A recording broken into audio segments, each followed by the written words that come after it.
Hello and welcome to episode number... Oh, this is still... episode number 17 of the TEW 2020 Challenge Run. This is the Monday Night Raw for May, week 4, 2020, and it is the go-home show for the joint-branded Money in the Bank pay-per-view this Sunday. Without any further ado, let's just jump straight into the show. I won't be break, I'm going away.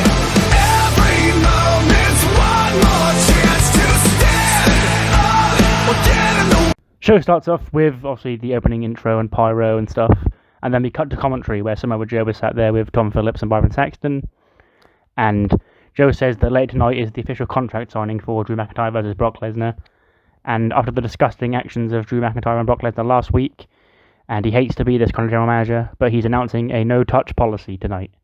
If Drew puts his hands on Brock tonight, he'll be stripped of the WWE title, and if Brock puts his hands on Drew, he'll be fined, and his championship match with McIntyre will be called off.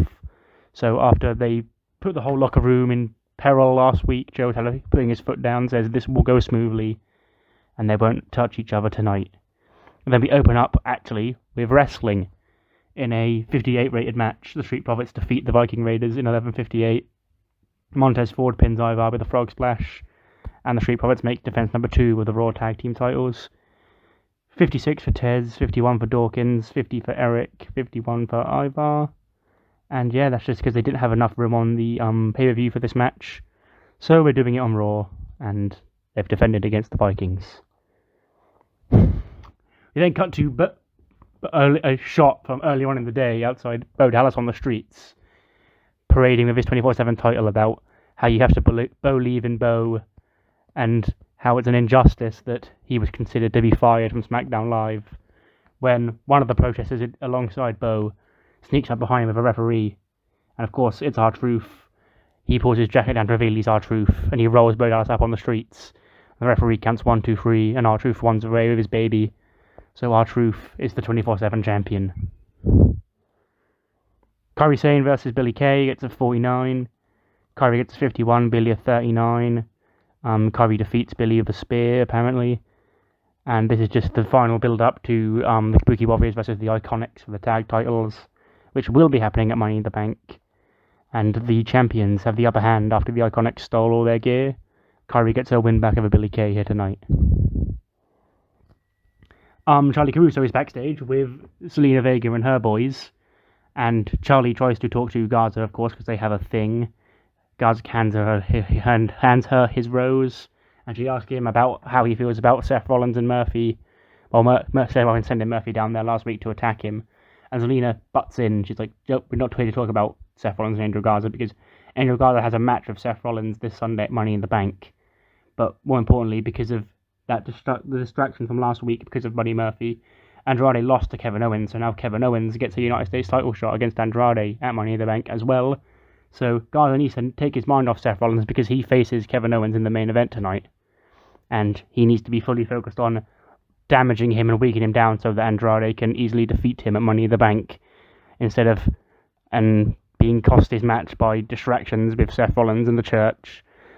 Garza needs his full head on for Kevin Owens tonight, and then Charlie looks at Garza for a comment, and he sort of just shrugs his shoulders because it's his manager, and she said what she says goes. So it'll be Garza and Owens in the main event tonight, as well as Garza versus Seth at Money in the Bank, alongside Andrade defending his US title against Kevin Owens.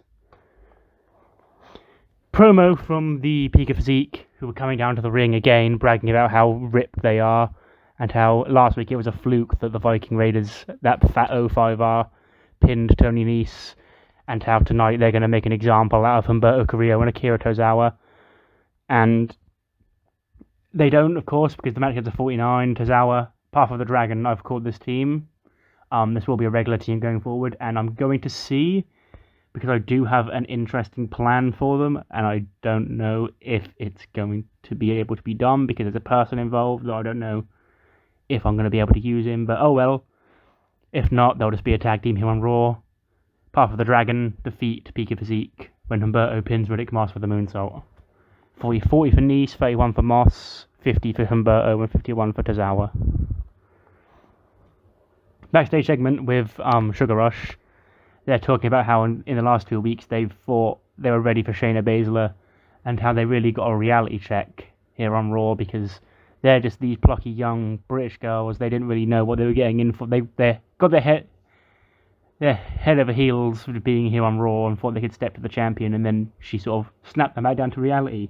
When the most charismatic tag team on planet Earth in wrestling history, Natty and Nia, walk up to them like, "Ha, you're just young bitches. We are the veterans here. We're gonna kick your ass tonight because we're the real tag team and you're just a flash in the pan. You're lucky to even have a job here, blah blah blah. I'm the veteran, she's the face breaker, and we're coming to kick your ass." So that's a match for up next. And shock horror, Candy Floss defeat Natty and Nia because they're Natty and Nia, and they can't even be a tag team, jobber team right again because they've got negative chemistry, which sort of enhances the joke. Well, it's not really a joke, it's genuinely just their shit. So, but Sugar Rush beat them. Candy Floss apparently submitted Nia Jax. So a nice rebound win for these two after their back-to-back losses to Shayna each over the most expendable two women on the roster. Jinder Mahal and the Singh brothers come out, and Jinder again thanks his new best friend. He calls him his new best friend, Samoa Joe, for inviting the Singh brothers, his real best friends, here to Monday Night Raw tonight to accompany the Maharaja on his historic takeover of Raw. And then Joe's like, "Well, I only invited you here because I had 3 men nagging me for a match on tonight's show, and well, you were available and you needed 2 tag team partners, so I thought I'd bring in your lackeys, the Singh brothers, and we could have a nice 6-man tag team match." And Jinder's like, "Oh Joe, why bring them out here? We're gonna win because I'm the modern day Maharaja and these are the Singh brothers." And then out come Brendan Vink, Bronson Reed, and Shane Thorne. Ozzy might, we get the 6-man tag team match. Ozzy might win. Bronson pins one of the Singh brothers with a big splash. Jinder carried the match with a 49. The state of this.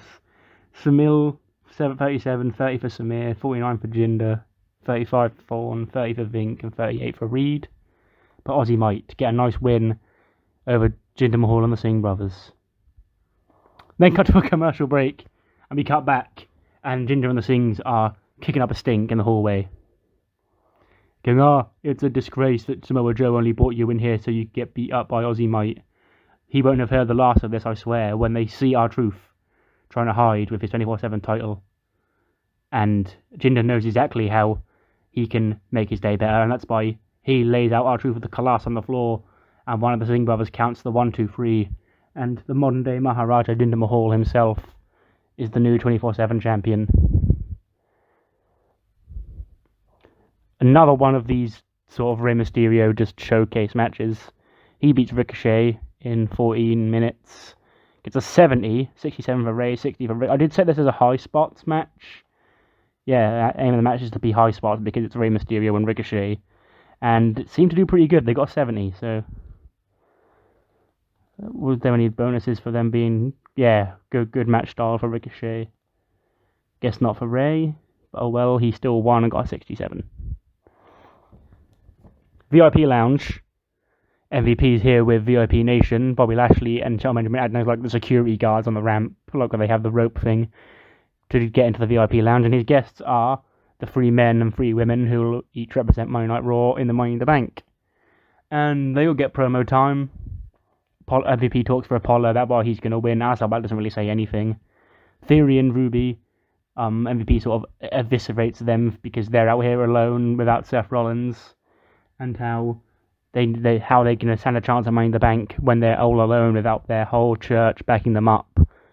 And Liv Morgan, of course, she's beaten Ruby right before, so she steps in, says that Ruby hasn't got a chance. Bianca sort of just hangs back, and it ends up with everybody else, of course, pitching why they're going to win, and then ends in a brawl. Alistair Black and Theory get into a brawl. Ruby and Liv get into a brawl. Bianca sort of just stands back watching, like, girl, bye-bye. I'm going to stand here and let you two beat each other up. And Apollo Crews, of course, leaves with MVP and Bobby Lashley because they're VIP Nation. Oh, Shelton Benjamin as well, but he's not on screen because there's not enough people. And long story short, it leads to a mixed tag match after the break. Alistair Black and Liv Morgan, they defeat Seth Rollins' disciples, Austin Theory and Ruby Riott, when Alistair Black pins Austin Theory with the Black Mass. And Alistair gets a 68, Ruby gets a 44, Liv gets a 44, Ruby gets a 49, Theory gets a 53. Backstage promo after that match, obviously there'll be some sort of advert break. Seth Rollins is eviscerating. He's laying into Austin Theory and Ruby Riott. He says he's disappointed that they got beat in that match just now, but he knows he can't take his frustrations out on them just yet, because Money in the Bank is just around the corner and he needs his disciples as strong as they can be heading into that pay-per-view. So he has faith that even though they lost here tonight, they're not going to let the Messiah down this Sunday, and they're both going to bring home the Money in the Bank briefcases so that the Church of Rollins' domination of Monday Night Raw can continue. And he's like, right. And then Aiken would step into frame and he'd eye them both up, and just crack his knuckles. Obviously, there will be consequences for them if they do let the Messiah down.